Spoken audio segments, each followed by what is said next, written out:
Yo, what's up? Welcome back to another episode of the SWUS. So my first video in a few days. Those college basketball live streams for March Madness, man, they're a lot of work. We went through 25 games in the one. By the way, thanks to everyone for watching. We had almost 1,500 people in the one. It's crazy. Those have been a ton of fun, so I really appreciate everyone's support with those. But we're back on the grind here.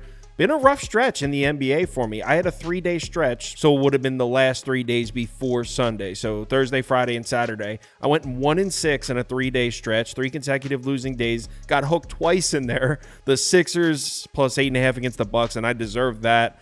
What was the end? Oh, Spurs. I had Spurs plus 10.5. I probably didn't deserve that cover, though, but we almost got it. But anyway, bounce back strong on Sunday with a sweep. Nice little 3-0 Sunday. So starting this week with some momentum. Still haven't gotten all the losses back from those 3 days, but we'll get there. I'm only going to go through 3 games in this one. It's Sunday night late, so I'm the only one in the office.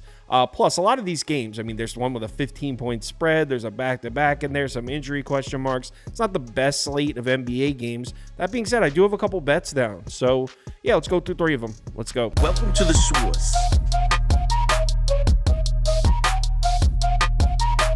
The SWUS. SWUS. Hey, get the SWUS. First up, Miami on the road in Philadelphia here. Looks like the Sixers are now laying 3. This number was at 4, 3.5, and now it's looking like 3. So this number is moving towards Miami. Total sitting at 213. Let's take a quick look at the spreadsheet, and according to the model, Miami should win this one outright. Final score 106-105 Heat. Injuries and inactives, and we'll start with Miami. Jimmy Butler on the report. He's listed as questionable. He just sat out last night's game against the Pistons as well. Tyler Hero is still out. Kevin Love listed as doubtful. Jovic, I think it's Jovic. I don't think you pronounce it Jokic. If it's supposed to be Jovic, my bad. But he's on the report as well. He's listed as questionable. On the Philadelphia side, we still got no Embiid, obviously. No Covington, no DeAnthony Melton, and Toby Harris is on the report as well. Tobias Harris listed as questionable. Before we get into this one, we need to take note that Miami is on a back-to-back. Like I said, they just played Detroit yesterday in Detroit, so a back-to-back with a travel. That being said, on the season, Miami's 5-5 straight up and 5-4-1 against the number on 0 days rest. So back-to-backs haven't really been a problem for Miami this year. Betting trends on the Heat side, just 2-6 against the spread in their last 8, but most of their problems have been at home. This one's on the road, and they're actually 9-2 against the spread in their last 11 on the road. So maybe getting back on the road is exactly what Miami needs. On the Philadelphia side, this is ugly, man. Sixers just 3-8 against the number in their last 11, 2-11 against the spread in their last 13 home games. Just wow. Also, we need to mention Philadelphia against Miami. Sixers just 1-6 against the spread in their last 7 meetings against the Heat. So Miami has definitely gotten the better of Philly. We'll start with the matchup for the Heat offense. And right off the bat, we're looking at those turnover numbers for Philly's defense. They're 3rd in forced turnover rate in the last 10 games. So the Sixers have been creating a lot of turnovers, but that actually might benefit the Heat, weirdly. Miami doesn't turn the ball over at all. They haven't all year. In the last 10 games, they're 6th in turnover rate. And Miami on the season, 8-3 against the spread against top 5 defenses enforcing turnovers. So when the Heat see these defenses that are reliant on creating turnovers, they take advantage of it. They protect the basketball. Miami should also get plenty of trips to the foul line in this one. In the last 10 games, free throw rate 7th to 28th. Huge discrepancy. On the season, Miami 7-4 against the spread against teams in the bottom 5 of defensive free throw rate. So when Miami plays these teams that foul a lot, again, they take advantage of it. They've been covering the number. Really rough start to this handicap for Philadelphia, at least on the defensive side. I do have a positive angle for Philly's defense, though, so if you're trying to bet the Sixers here, you'll like this one. They've been defending the mid-range shot very well. They're top 5 against both the short and long mid-range shots in the last 10 games. Miami loves to shoot that short mid-range shot. 29% of the Heat shot attempts in the last 10 games have come from 8 to 12 feet. That short mid-range, that paint shot.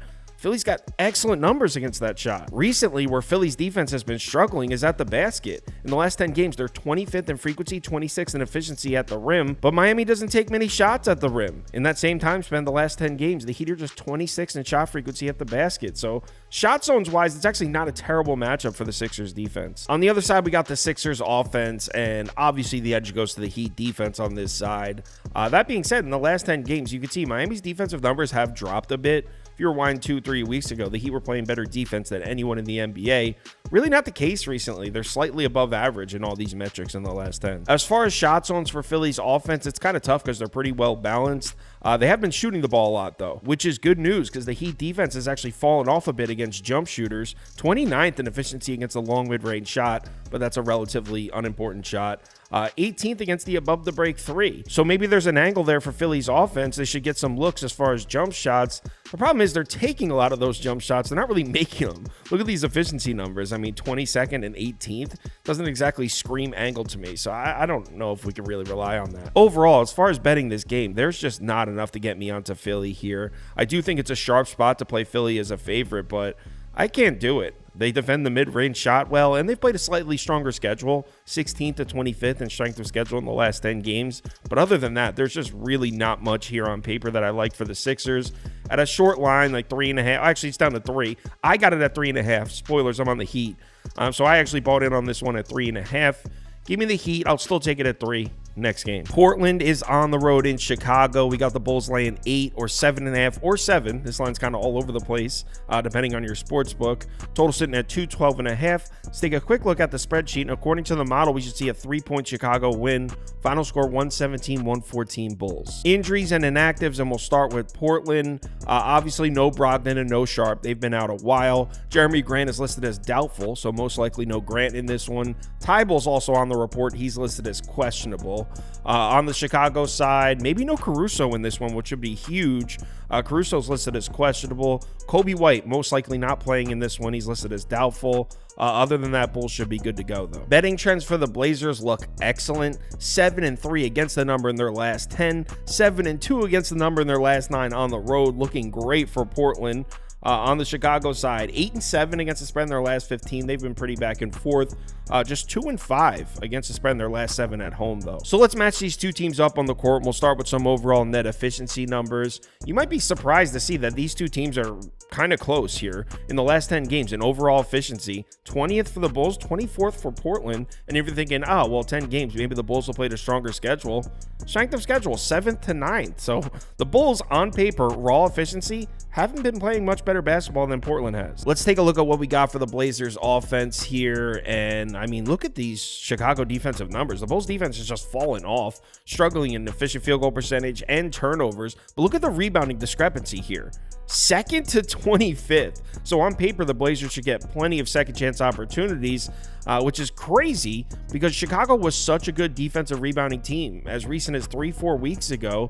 I don't know what happened. They're just getting cleaned up on the glass all of a sudden. That being said, on the season, Chicago really hasn't had problems against elite offensive rebounding teams. They're 5-3 against the spread against teams in the top 5 of offensive rebounding rate. So in the past, this has not been a problem for the Bulls. In fact, they have a pretty good record against the number. But if the Bulls rebounding is in a straight decline, maybe this is something that gives them problems now. Shot zones are pretty tough to zero in on for Portland's offense because they've changed so much all season, whether it's the injuries, whether it's new pieces in and out of the lineup. Really tough to give this Portland offense an identity. In the last 10 games, they've been taking a lot of short mid-range shots, not really hitting them, though. Efficiency numbers don't look great there. And as you can see, this is another area where the Bulls defense has just completely fallen off. They were doing a great job protecting the interior 3-4 weeks ago, but in the last 10 games, they're towards the back of the NBA at the rim and in the paint. So I just don't know what's going on with the Chicago defense. Now, if you're looking for a reason to bet Portland here, I do have something for you, but it's kind of thin.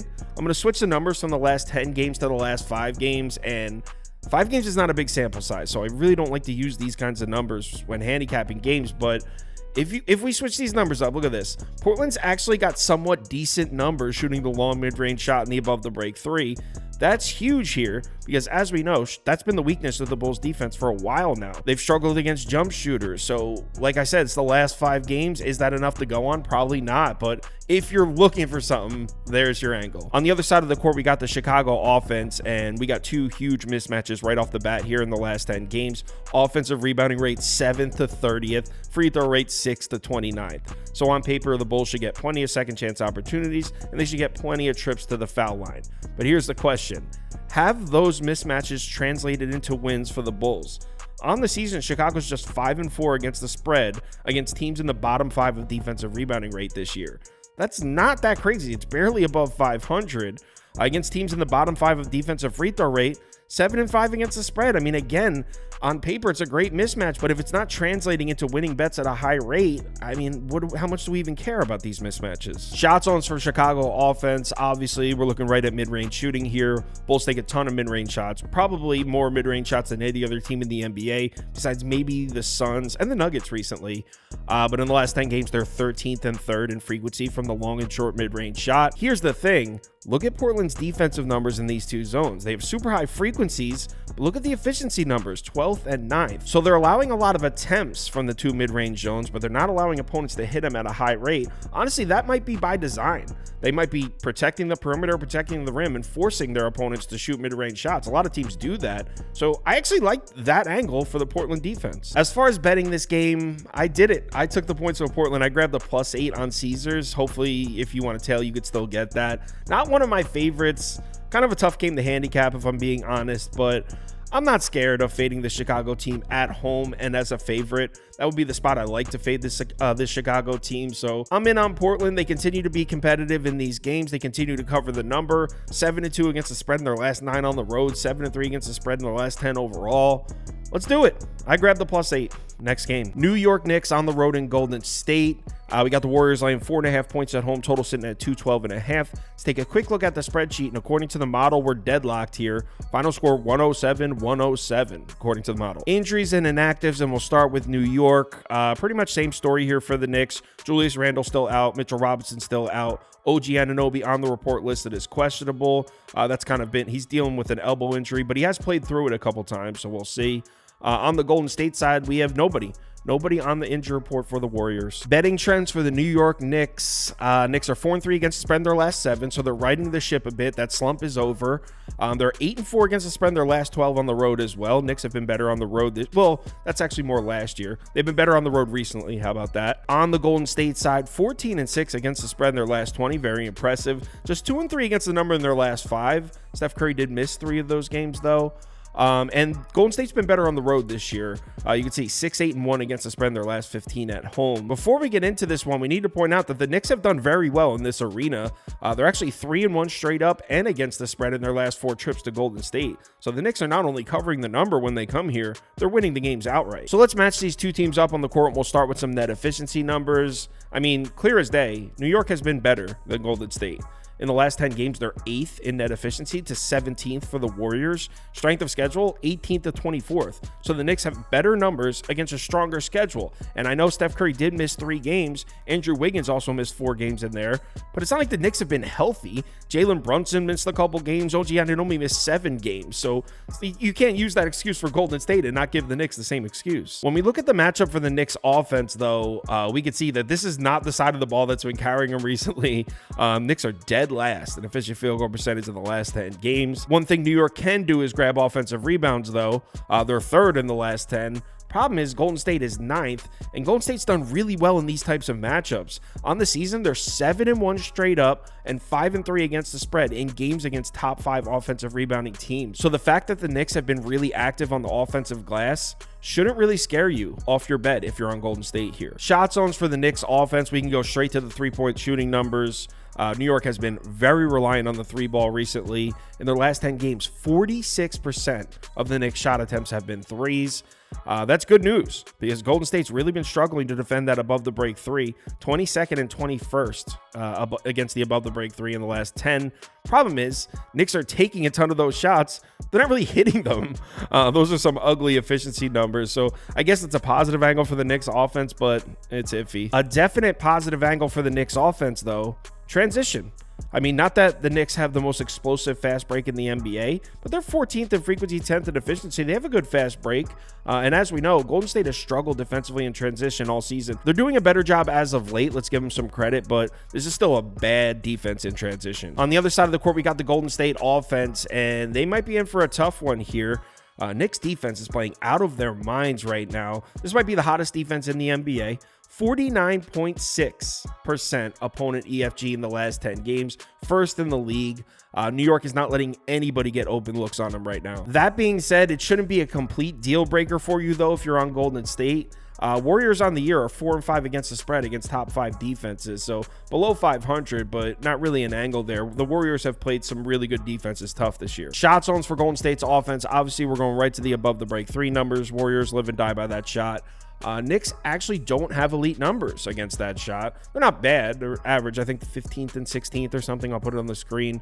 So the 3-point shot should be there for Golden State to an extent. Knicks have been just average against the 3. New York on the season just 4-6-1 against the spread against teams in the top 5 of above the break 3 frequency. So teams that shoot that shot a lot, they've given the Knicks problems, which makes betting this game really tough because based on recent production, Knicks have to be the play. The Knicks have been playing well on the road. They're playing better basketball than Golden State overall, and we're getting points. So the Knicks have to be the play, but I don't think I can get there. There's a couple angles I really like here for Golden State. Steph coming back from an injury. Are the Warriors going to start playing with a new energy?